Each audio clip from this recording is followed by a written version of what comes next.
রহিম আজকে আমরা অনুশীলনী 3 এর যে এক্সেপশনাল অঙ্কগুলো আছে সেই অঙ্কগুলো করার চেষ্টা করব। ফার্স্টে আমরা যে অঙ্কটা করব সেটা হচ্ছে অনুশীলনীর 6 এর 1। তোমরা একটু প্রশ্নটা পড়ে দেখো। 6 এর 1 নম্বর প্রশ্নটা কি বলা আছে, বলছে ax প্লাস by সমান c এবং x cos alpha plus y sin alpha equal to p। একই সরলরেখা নির্দেশ করিলে p এর মান a b c তে প্রকাশ করো।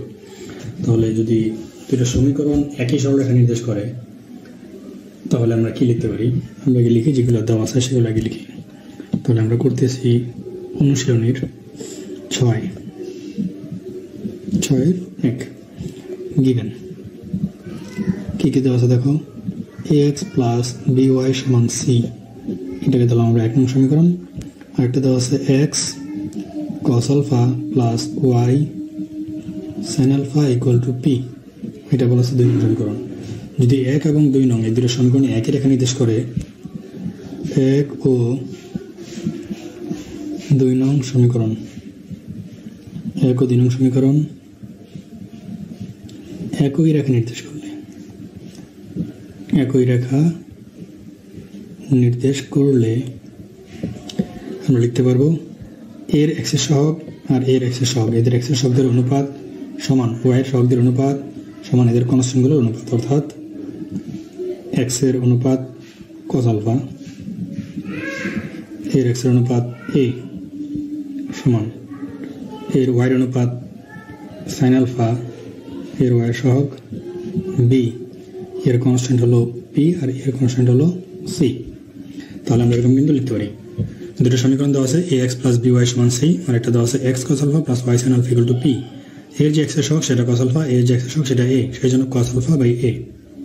একইভাবে এর y সহগ sin আলফা, এর y সহগ b, তাহলে sin আলফা বাই b, এর কনস্ট্যান্ট p, এর কনস্ট্যান্ট c, তাহলে p বাই c। তাহলে এখন আমরা প্রথম এবং তৃতীয় অনুপাত নিয়ে পাই, প্রথম ও তৃতীয় অংশ।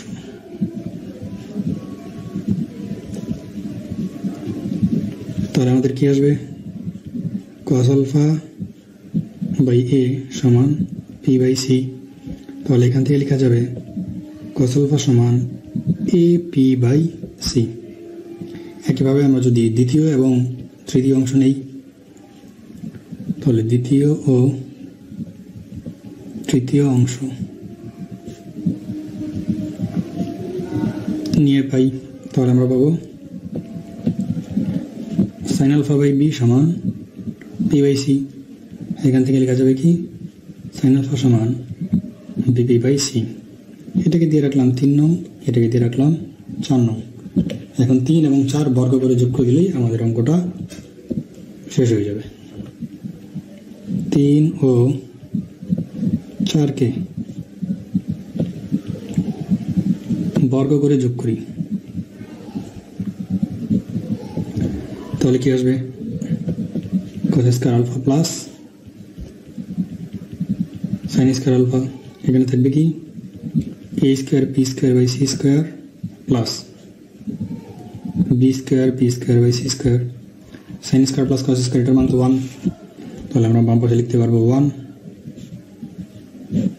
এখানে আমাদের নিচে দুই পাশে c স্কয়ার আছে এবং উপরে দুটোর সাথে p স্কয়ার আছে, তাহলে আমরা কি কমন নিতে পারি, যদি p square by c square common নেই তাহলে আমাদের থাকবে a square plus b square. আর এখান থেকে যদি আমরা জাস্ট পিটাকে রেখে বাকি দুটোকে বাইরে পাঠিয়ে দিই, এই পাশে পাঠিয়ে দিই, তাহলে লিখতে পারবো p স্কয়ার সমান, তাহলে এটা নিচে ছিল, এটা চলে যাবে c square by a square plus b square. তাহলে অতএব p সমান plus minus c root over a square plus b square, এটাই হলো আমাদের অ্যান্সার।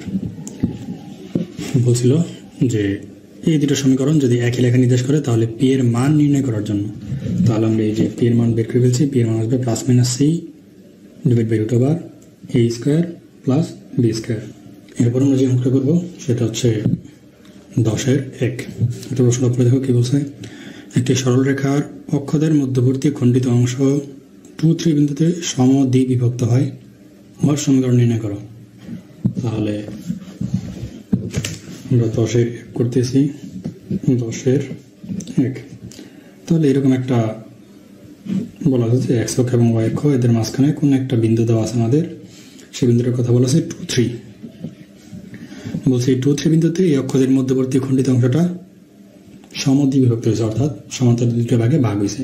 তাহলে আমরা জানি খণ্ডদ্বয় যদি দুটো অক্ষকে যদি খণ্ডন করে তাহলে এরূপ সরলরেখার সমান হলো x/a + y/b = 1। তাহলে সেক্ষেত্রে এই বিন্দুর স্থানাঙ্ক কত আসে? a0, আর এই বিন্দুর স্থানাঙ্ক আসে 0b। তাহলে আমাদের তো বলেই দিয়েছে, এই যে আমাদের নামকরণ যদি করি, আমি সাপোজ এটার নাম দিলাম a বিন্দু, এটার নাম দিলাম b বিন্দু। তাহলে a এবং b, তাহলে ab যে সংযোজক সরলরেখা, তাকে এই যে বিন্দুটা অর্থাৎ সেই বিন্দুটা একবারে হাফ হাফ বিন্দুতে ভাগ করছে, অর্থাৎ এই পাশের অংশ এই পাশের অংশ দুটো হবে সমান। তার মানে এটা অবশ্যই তার মধ্যবিন্দু সি বিন্দুটা। তাহলে মধ্যবিন্দুর কন্ডিশন দিয়ে আমরা a এবং b এর মানটা বের করে ফেলতে পারি। তাহলে আমরা লিখে ধরি সরলরেখার সমীকরণ, ধরি সরলরেখার সমীকরণ x/a + y/b = 1। এটা থাকলো আমাদের 1 নং সমীকরণ। এখন এখান থেকে a এবং b এর মান বের করতে হবে। তাহলে a b এর মধ্যবিন্দু, প্রশ্ন মতে ab এর মধ্যবিন্দু c, অর্থাৎ এই যে মধ্যবিন্দু বের করার সূত্র কি ছিল? 2, 3 সমান a + 0/2, a + 0/2, 0 + b, 0 + b/2। তাহলে এখান থেকে যদি আমরা সমাধান করি তাহলে আমরা লিখতে পারবো a/2 সমান 2 এবং b/2 সমান 3। অতএব a সমান হলো 4 আর হলো b সমান হলো 6। তাহলে 1 হতে পাই, 1 হতে পাই। আমরা যদি মান বসাই দিই তাহলে পাবো x/4 আর প্লাস y/6 = 1। এখন যদি আমরা এদের লসাগু করি 12, তাহলে 12 বসে চলে যাবে, এখানে থাকবে 3, তাহলে 3x + 2y = 12। তাহলে এটা হচ্ছে আমাদের অঙ্কের অ্যান্সার। আশা করি অঙ্কটা বুঝতে পারছো। এখন আমরা যে অঙ্কটা করবো সেটা হচ্ছে অনুশীলনীর 12 নম্বর প্রশ্ন। একটু পরে দেখো কি বলছে। একটি সরলরেখা 2, 5 বিন্দু দিয়ে অতিক্রম করে এবং অক্ষদ্বয় হইতে সমমানের বিপরীত চিহ্ন বিশিষ্ট অংশ ছেদ করে, অর্থাৎ এটা অক্ষদ্বয়কে খণ্ডনকারী সরলরেখার সমীকরণ। তবে এটা অক্ষদ্বয় হইতে সমমানের বিপরীত চিহ্ন বিশিষ্ট অংশ ছেদ করছে, অর্থাৎ এক পাশেটা যদি হয় অপর পাশেটা হবে -a। উহার সমীকরণ এতটুকু খুবই সহজ জিনিস। বলছে যে বিন্দুটি উহার কোটি ভুজের দ্বিগুণ তার স্থানাঙ্ক নির্ণয় করো। তাহলে এখানে আমরা একটা বিন্দু ধরতে হবে যার ভুজ যদি x হয় তাহলে তার কোটি হবে 2x। তাহলে বিন্দুটা হবে কি x, 2x। ওই বিন্দুটা আমরা যে সমীকরণটা বের করবো সেই সমীকরণে বসাই দিলেই আমাদের অঙ্কটা হয়ে যাবে। আমরা তো করে ফেলি অঙ্কটা। তাহলে আমরা এখন করতেছি 12 নম্বর।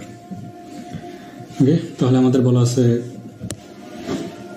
অক্ষদ্বয়কে খণ্ডন করে এরকম কোনো একটা সরলরেখা। তাহলে এটা যদি a হয় এটা হবে -a। তোমার সমীকরণ আমার রেখাটা আঁকা ঠিক হয় না, এটা নিচের দিকে আঁকলে ঠিক হইতো, এটা বুঝে নিলে হবে। তাহলে ধরি সরলরেখার সমীকরণ, ধরি সরলরেখার সমীকরণ x/a + y/b = 1। সমমানের বিপরীত চিহ্ন বিশিষ্ট অংশ ছেদ করলে, সমমানের বিপরীত চিহ্ন বিশিষ্ট অংশ ছেদ করলে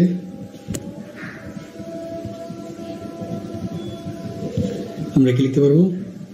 x/a + y/ab এর জায়গায় লিখতে পারবো -a সমান। তাহলে আমরা সরাসরি সমীকরণটা পাই যাবো কি x - y = a। আমরা এরকম একটা সমীকরণ পেয়ে যাব। তাহলে এই সমীকরণটা বলা আছে 2, 5 বিন্দু দিয়ে যায়। তাহলে এদিকে কোনো একটা বিন্দু আছে যেটার মান হলো 2, 5। তাহলে লিখে দিয়েছি 1 নং বিন্দুটি, 1 নং রেখাটি 2, 5 বিন্দু আমি যদি এটা 2 5 বিন্দুগামী হয় তাহলে আমরা x এর জায়গায় 2 আর y এর জায়গায় 5 বসিয়ে দিই, তাহলে 2 - 5 = a। আমরা এর মান পেয়ে গেলাম -3। তাহলে এই এর মান এখন একে বসিয়ে দিলেই আমরা পেয়ে যাব আমাদের কাঙ্ক্ষিত রেজাল্ট। তাহলে এখন লিখব 1 হতে পাই। তাহলে এখন আমরা কি পাই, x - y সমান এই যে -3 ছিল এর মান, তাহলে বসাবে আমাদের -3। জাস্ট যদি ট্রান্সমিট করে আমরা এটাকে পাশে নিয়ে আসি তাহলে আমরা একটা অ্যান্সার পেয়ে যাবো। সবগুলো দুই পাশে নিয়ে যাই, তাহলে x - y + 3 = 0। আমরা এরকম একটা অ্যান্সার পাবো। আশা করি এই অঙ্কটা তোমরা বুঝতে পারছো। তাহলে এখন এই অঙ্কের বাকি যে অবশিষ্ট অংশ আছে সেটা করতে হবে। বলছে যে বিন্দুতে ভার কোটি ভুজের দ্বিগুণ তার স্থানাঙ্ক নির্ণয় করো। তাহলে আমরা বিন্দুটা ধরে নেই। তাহলে ধরি বিন্দুটির স্থানাঙ্ক, ধরি বিন্দুটির স্থানাঙ্ক x, 2x। এই যে ভুজ যদি x হয় তাহলে কোটিতে আর দ্বিগুণ হয়ে গেল 2x। তাহলে এটা আবার আমাদের এই যে সমীকরণটা পাই আসছে এটাই আমরা 2 নং দিয়ে রাখলাম, যেহেতু অতিরিক্ত একটু কাজ করতে হবে। তাহলে 2 হতে পাই। দেখো কন্ডিশনটা কি, এই বিন্দুটা অবশ্যই এই সরলরেখার অবস্থিত। তাহলে আমরা এই সরলরেখার মধ্যে এই মানটা বসাই দিয়ে দেখি কি পাই। তাহলে ছিল x - y, তাহলে x এর জায়গায় আসবে আমাদের x - y, y এর জায়গায় আসবে আমাদের 2x + 3 = 0। তাহলে এখান থেকে যদি ক্যালকুলেশন করি আমরা x এর মান কত পাই দেখি। এখানে আসবে -x + 3 = 0। তাহলে x = 3। x এর মান পেলাম আমরা 3। তাহলে আমাদের বিন্দুটার স্থানাঙ্ক চাইছিল, অতএব বিন্দুটির স্থানাঙ্ক, অতএব বিন্দুটির স্থানাঙ্ক আমার ছিল x, 2x। তাহলে x এর মান হলো 3, y এর মান হলো 2x, তার মানে হলো 2 × 3, তার মানে 3,6। এটা হলো আমাদের পরবর্তী অংশ যে ছিল তার অ্যান্সার। এরপর আমরা যে অঙ্কটা করবো সেটা হচ্ছে অনুশীলনের 17 নম্বর। একটু খেয়াল করতে হবে কি বলছে। দেখাও যে এত রেখাটি এত বিন্দু হইতে এত রেখার উপর অঙ্কিত সকল সরলরেখাকে সমদ্বিখণ্ডিত করে। তাহলে এটা আমি তোমাদের সামনে প্রশ্নটা রাইখাই আমি চিত্রটি একটু আঁকার চেষ্টা করি। দেখো কি বলছে। তাহলে বলছে কি, দেখাও যে এত রেখাটি এত বিন্দু হতে, তাহলে যে আমরা আগে বিন্দুটা ধরে নিই যে -3,6, এটা আমাদের একটা বিন্দু। তাহলে এই বিন্দু হইতে এই রেখার উপর অঙ্কিত সকল রেখা, তাহলে এই যে এই রেখাটা ধরে নিলাম আমরা, এটা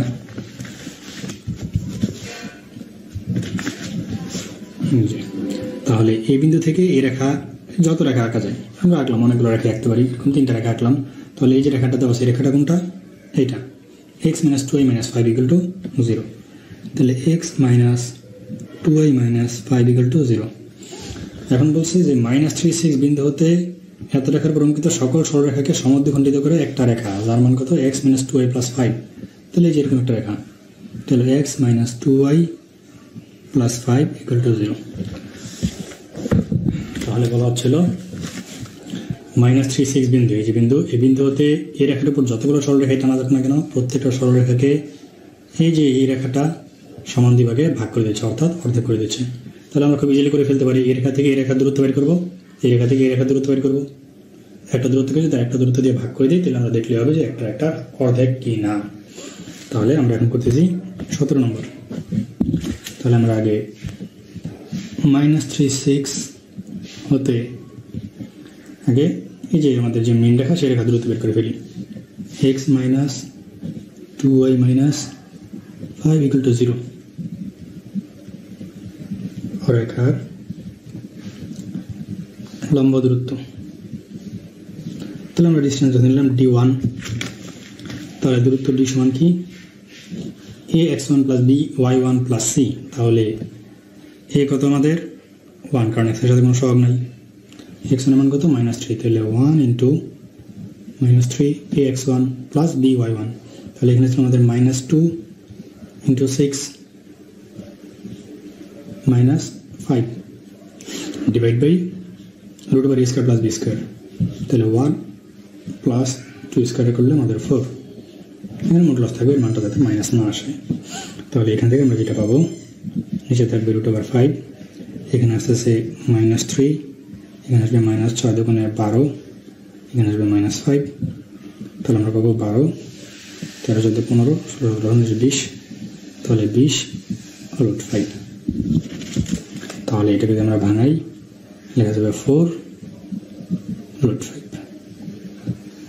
আশা করি বুঝতে পারছো। তাহলে এখন আমরা বের করবো আবার এই রেখা থেকে এই রেখার লম্ব দূরত্বটা বের করবো। এগেইন -3, 6 বিন্দু হতে x - 2y + 5 = 0 রেখার লম্ব দূরত্ব। যদি এটাকে আমরা d2 ধরি তাহলে d2 সমান হবে কত? মডুলাস থাকবেই, তাহলে 1 - 3, তারপর হলো -2 × 6 + 5 √2² + b², তার মানে আগের মতোই 1 + 4। তাহলে যদি এটাকে আমরা ক্যালকুলেশন করি আমাদের কি আসে? -3 - 12 + 5 √5।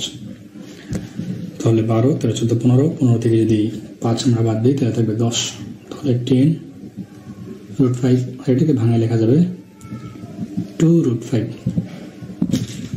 তাহলে আমাদের বলছিল যে এই রেখা লম্ব দূরত্ব আর এই রেখা লম্ব দূরত্ব, অর্থাৎ এই রেখাটা এটাকে সমান ভাগে ভাগ করছে। তাহলে আমরা এই দূরত্বটাকে এই দূরত্ব দিয়ে ভাগ করে দেখি। নাও d1 ভাগ d2 সমান কত আসতেছে? 4 √5/2 √5। যদি আমরা √5 কাটি, এটা দিয়ে কাটি, তাহলে 2 থাকলো, অর্থাৎ d1 সমান 2d2। অর্থাৎ এই যে এরকম দূরত্ব যদি 2টা হয় তাহলে এটা d1 এর সমান হবে। অর্থাৎ আমরা যদি d1টা বের করে দিলে আসবে হাফ, d2টা বের করে দিলে হাফ d1। তো এটা আমাদের প্রমাণিত হয়ে গেল বা দেখানো হয়ে গেল, বলছিল দেখানোর জন্য, তাহলে শুট। আশা করি অঙ্কটা খুব ইজিলি বুঝতে পারছো। ওটা করবো সেটা হচ্ছে অনুশীলনের 23 নম্বর প্রশ্নটা একটু পরে দেখতে বলছে। x + 2y + 7 = 0 রেখাটি অক্ষদের মধ্যবর্তী খণ্ডিত অংশের মধ্যবিন্দুর স্থানাঙ্ক নির্ণয় করো, আর উপরোক্ত খণ্ডিত অংশ কোনো বর্গের বাহু হইলে উহার ক্ষেত্রফল নির্ণয় করো। তাহলে আমাদের এই গিভেন ইকুয়েশনটা আমরা লিখে নিই। আমরা করতে থাকুন 23 নম্বর। তাহলে গিভেন ইকুয়েশন দেওয়া আছে x + 2y + 7 = 0।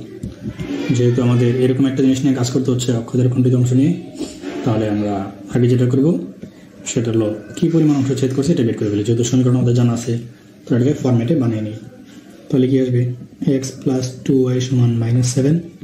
যদি আমরা ভাগ দিয়ে দিই তাহলে আমাদের আসবে x / -7 + y / -7/2 = 1। তাহলে এরকম একটা ফরম্যাট আমাদের দাঁড়াবে। তাহলে আমাদের সমীকরণ ছিল x/a + y/b। তাহলে এটা হলো a এর মান, এটা হলো b এর মান।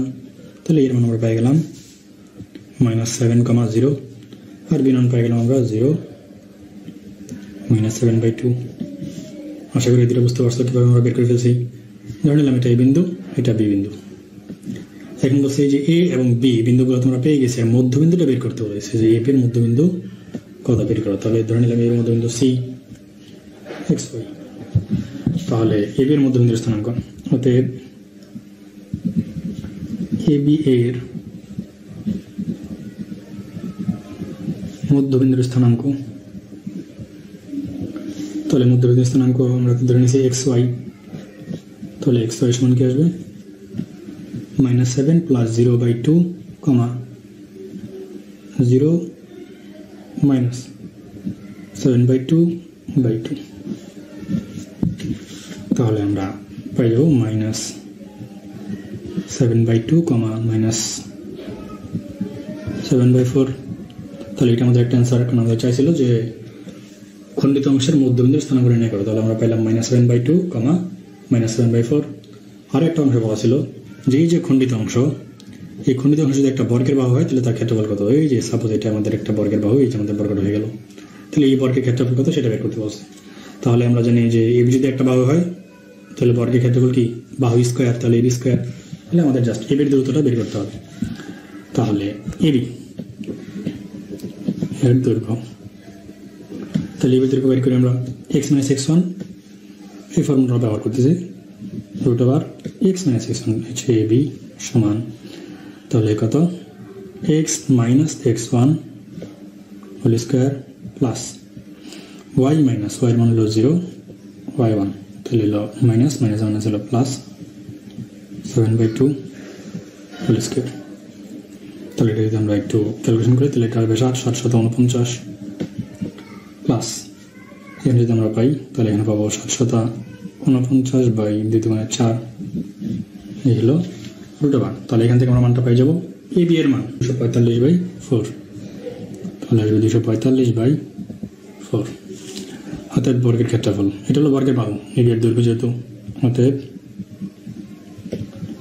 বর্গের ক্ষেত্রফল ক্ষেত্রফলটা কত আসবে এডি স্কয়ার অর্থাৎ বাহু স্কয়ার তাহলে 245/4 স্কয়ার এটা কাটা তাহলে আমরা এখান থেকে পাই যাবো এটা যদি আমরা ভাগটা করি আমরা পাবো 61 1/4 61 সমস্ত 1/4 বর্গ একক।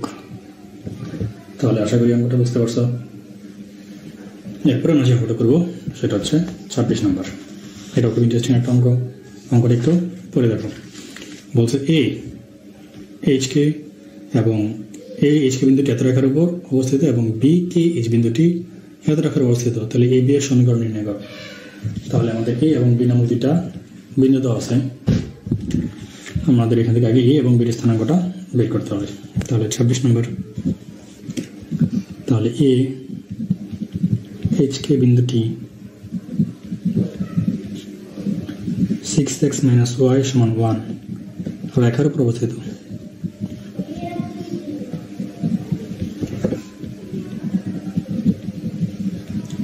এত রেখার উপর অবস্থিত তার মানে কি আমরা x এর জায়গায় h আর y এর জায়গায় k বসাই দেবো, তাহলে আমরা পাবো 6h - k = 1।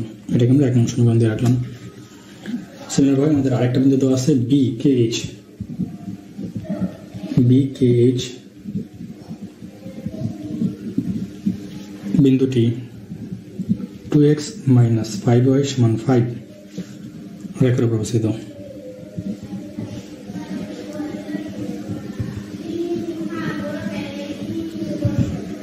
তাহলে আমাদের এই রেখাটা হবে কত 2k - 5h = 5।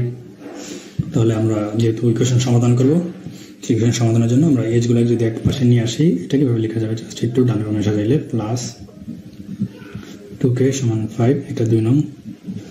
এখন এই দুটো সমীকরণ যদি তোমরা ক্যালকুলেটরে বসাই দাও আমাদের যে ক্যালকুলেটরের মাধ্যমে আমরা যে সমাধান করি তাহলে আমরা মান পাই যাব।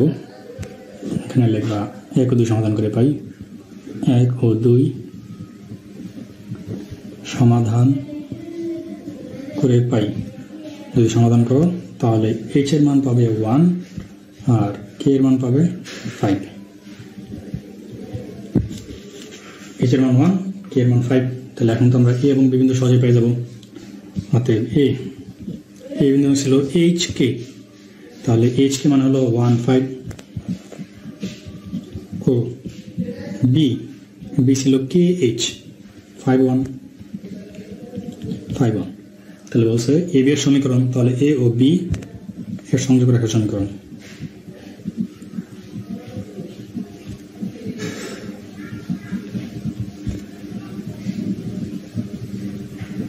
তাহলে তোমরা তো দুই বিন্দু সরলরেখার সমীকরণ জানো, y - y1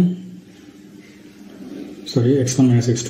তাহলে x1 হলো 1 - x2 5 divided by x - x1 sorry x - x1 তাহলে x - x1 divided by x1 - x2 সমান y - y1 সমান y1 - y2, যেটা হলো আমাদের x, এটা x1 y1 এটা x2 y2। তাহলে সেটা হলো x - x1 divided by x1 - x2 সমান y - y1 সমান y1 - y2। এখানে এটাকে যদি আমরা একটু ক্যালকুলেশন করি তাহলে আমাদের অঙ্ক হয়ে যাবে। এখানে থাকবে x - 1, এখানে থাকবে -4, এখানে থাকবে y - 5, এখানে থাকবে 4। তাহলে দুই পাশ থেকে আমাদের 4 4 বাদ দিয়ে দিলে আমাদের জাস্ট একটা -1 থেকে যায়। যদি আমরা গুণ করে দিই x - 1 সমান -y + 5 আর যদি এক পাশে নিয়ে আসি তাহলে এক্স প্লাস ওয়াই সমান 6। তাহলে এটা হলো আমাদের এই অঙ্কের অ্যান্সার। এখন আমরা যে অঙ্কটা করবো সেটা হচ্ছে অনুশীলনী 30 নম্বর। প্রশ্নটা একটু পরে দেখো কি বলছে। ও এ বি সি একটা সমান্তরিক, ও এ এক্স অক্ষ বরাবর অবস্থিত, ও সি রেখার সমীকরণ ওয়াই ইকুয়াল টু 2x। এটা কিন্তু একটা মূল বিন্দু এবং সরলরেখার সমীকরণ ওয়াই ইকুয়াল mx এই ফরম্যাটের। বি বিন্দুর স্থানাঙ্ক তো আছে 4, এ ও সি বিন্দুর স্থানাঙ্ক এবং এ সি কোণের সমীকরণ নির্ণয় করো। তাহলে আমরা যদি এ এবং সি বিন্দুর স্থানাঙ্ক বের করতে পারি তাহলে তো সমীকরণ বের করতে পারবোই। তাহলে আমরা ধরে নিলাম আগে এক্স অক্ষ আর ওয়াই অক্ষ। এটা হলো আমাদের এক্স অক্ষ, এটা হলো ওয়াই অক্ষ। তাহলে বলছে এটা হলো আমাদের মূল বিন্দু, এটার মান হলো ও। তাহলে এই স্থানাঙ্ক আমরা জানলাম 0 0। তাহলে বলছে ও এ মানে এই বিন্দুটা হলো এক্স অক্ষ বরাবর অবস্থিত, আর আমাদের বলা আছে একটা রেখার সমীকরণ ওয়াই ইকুয়াল টু 2x। এটা হলো আমাদের ওবি রেখার সমীকরণ। তাহলে এইদিকে কোনো এক জায়গায় বি বিন্দু আছে, আমরা ধরলাম এটা বি বিন্দু। তাহলে এখন যদি আমরা এটাকে একটা সমান্তরিক কল্পনা করি, সরি এটা সি বিন্দু, ও সি রেখার সমীকরণ, তাহলে এইটা হবে আমাদের বি। তাহলে এই বি বিন্দুর স্থানাঙ্ক দেওয়া আছে। তাহলে কি বলছে, বি বিন্দুর স্থানাঙ্ক 4,2। তাহলে এবার তোমরা আগে একটু প্রশ্নটা বোঝার চেষ্টা করো। বলছে ও এ বি সি একটা সমান্তরিক যার ও এ এক্স অক্ষ বরাবর এবং ও সি রেখার সমীকরণ Y equal to 2x। B বিন্দুর স্থানাঙ্ক 4,2। এ এবং সি বিন্দুর স্থানাঙ্ক বের করো এবং এই দুটা সংযোজক যে কর্ণ, এই কর্ণের সমীকরণটা বের করো। তাহলে ফার্স্ট আমরা এ এবং সি দুটা বিন্দুর স্থানাঙ্ক আগে বের করব। প্রথমে আমরা সি বিন্দু নিয়ে কাজ করি। সি বিন্দুটা বের করা আমাদের জন্য একটু সহজ হবে। দেখি যে আমাদের বিসিটা অবশ্যই এক্স অক্ষের সমান্তরাল। যদি বিসি এক্স অক্ষের সমান্তরাল, যেহেতু এটা একটা সমান্তরিক, আর এটা যদি এক্স অক্ষের সমান্তরাল হয় তাহলে এই বিন্দুর ওয়াই স্থানাঙ্ক আর এই বিন্দুর ওয়াই স্থানাঙ্ক কিন্তু সেম হবে, কারণ তার দূরত্ব এক্স অক্ষ থেকে প্রত্যেকটা জায়গায় সেম, যেহেতু সমান্তরাল। তাহলে এখানে যদি ওয়াই স্থানাঙ্ক 2 হয়, এখানে ওয়াই স্থানাঙ্ক কত আসবে? অবশ্যই 2। তাহলে সি বিন্দুর ওয়াই স্থানাঙ্ক আমরা পাই গেলাম কত? 2। তাহলে কীভাবে পেলাম এটা একটু লিখি। আমরা করতেছি 30 নম্বর। তাহলে লিখব যে বিসি সমান্তরাল ও এ, যেহেতু বি এর ওয়াই এর স্থানাঙ্ক, যেহেতু বি এর ওয়াই এর স্থানাঙ্ক 2, ফলে সি এর ওয়াই সমান 2। এখন ওয়াই সমান 2 যদি আমরা ওয়াই ইকুয়াল টু 2x এ বসায় পাই, তাহলে আমাদের সমীকরণ দেওয়া ছিল কি ওয়াই সমান 2x। ওয়াই মান বললাম আমরা কত? 2। তাহলে 2 যদি আমি এখন এখানে বসাই দিই তাহলে 2 সমান 2x। তাহলে আমরা x এর মান পাই গেলাম কত? 1।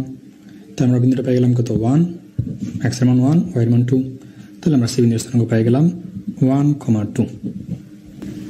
তাহলে সি বিন্দুর স্থানাঙ্ক কিন্তু খুব ইজিলি হয়ে গেছে। এখন যদি আমরা এই বিন্দুর স্থানাঙ্কের দিকে তাকাই, এই বিন্দুটা এক্স অক্ষের উপর অবস্থিত। তাহলে কি লিখব? এ বিন্দু এক্স অক্ষের উপর অবস্থিত হওয়ায়, যদি এটা এক্স অক্ষের উপর অবস্থিত হয় তাহলে তার অবশ্যই ওয়াই এর মান কত আসবে? 0। তাহলে আমরা ওয়াই এর মান জেনে গেলাম। এখন এক্স এর মানটা বের করতে হবে। দেখো এক্স এর মানটা আমরা খুব ইজিলি বের করে ফেলতে পারি। যদি এইদিকে আমি রেখাটাকে একটু বাড়াই দিই, সাপোজ এটাকে আমি ধরে নিলাম কি এই বিন্দু, তাহলে এই যে বিই এটা একটা সরল রেখা, এর এই যে বিসি এর মান কত? 1, আর বিই এর মান কত? 4। তাহলে আমরা যদি বিসি এর মানটা বের করতে চাই, 4 থেকে 1 বিয়োগ দিয়ে দিলে আমরা পাই যাবো 3। আর সমান্তরিকের বিপরীত ভাগগুলো সমান এবং সমান্তরাল, এটা যদি 3 হয় তাহলে এটাও 3। তাহলে এখান থেকে আমরা ও এর মানটাও পেয়ে যাব। তাহলে আমরা কি লিখব? চিত্র হতে বিসি সমান 4 - 1 সমান 3, ফলে ও এ সমান 3, অর্থাৎ এ বিন্দুর এক্স এর স্থানাঙ্ক 3। অর্থাৎ বিন্দুটা হবে কি, এই বিন্দুটা আমরা পাই যাব 3, আর ওয়াই মান তাকে পাইছিলাম 0। তাহলে এটা হলো আমাদের এ বিন্দু, আর আমরা এখান থেকে পাইছি, এখানে লেখা হয়নি হয়তো, এই যে হলো আমাদের সি বিন্দু। সি বিন্দুতে আমাদের এক্স এর মান ছিল 1, ছিল ওয়াই। তাহলে এই যে একটা বিন্দু, এই যে একটা বিন্দু। তাহলে যদি দুইটা বিন্দু জানি তাহলে তোমরা দুই বিন্দু সরলরেখার সমীকরণ বের করতে পারি। এই যে আমরা এখানে করে ফেলছিলাম দুই বিন্দু সরলরেখার সমীকরণ। এই যে আমাদের এখানে ছিল 1, 5 আর 5, 1 এর জন্য একটা সংযোগ রেখার সমীকরণ বের করছিলাম, কিছুক্ষণ আগে করে আসলাম। সেম ফরম্যাটে আমরা এখন দুই বিন্দু সরলরেখার সমীকরণ বের করে দিলেই হবে। বিন্দুগুলো বের করে আমাদের এখানে বোঝার বিষয় ছিল, আশা করি অঙ্কটা তোমরা বুঝতে পারছো। আর এখানে আমাদের বাকি যে অঙ্কগুলো আছে এই ম্যাক্সিমাম অঙ্কগুলোই আমাদের উদাহরণের সাথে অথবা আমরা যে ক্যাটাগরি 2-4টা ব্যতিক্রম অঙ্ক করছি এর সাথে হুবহু মিলে যাবে। তোমরা যদি একটু চেষ্টা করো তাহলে পেয়ে যাবে আশা করি।